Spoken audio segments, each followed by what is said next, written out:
వృత్తి, ఉద్యోగ, ఉపాధి అవకాశాలు చేసేటటువంటి మహిళలకి వాళ్ళ జీవితంలో అంటే వాళ్ళు ఎక్కడికైనా ఉద్యోగానికి పోయినప్పుడు కొత్త చోట అంటే మహిళలకి ఇల్లు కష్టం, ఉండటం కష్టం.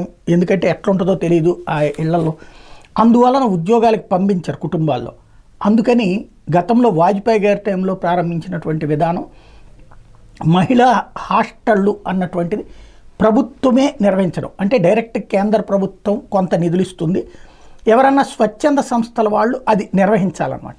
అట్లాగా ప్రతి ఊళ్ళో కూడా పట్టణాలలో ఉండాలి. అంటే అర్బన్ అలాగే సిటీ మెట్రోస్లో ఇవి ఉండాలి.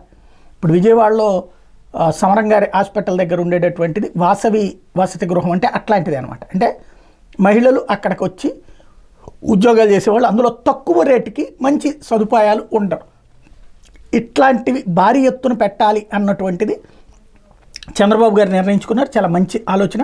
స్త్రీ శిశు సంక్షేమ సంబంధించినటువంటి రివ్యూలో ప్రత్యేక కేంద్రాలు, వసతి గృహాలు, అలాగే పిల్లల సంరక్షణ కేంద్రాలు పెద్ద ఎత్తున ఏర్పాటు చేయాలన్నటువంటిది నిర్ణయం తీసుకున్నారు. తద్వారా భవిష్యత్తులో మహిళలు మరింతగా ఉద్యోగాల వైపుకి వెళ్లేందుకు అవకాశం ఉంటుందని చెప్పారు.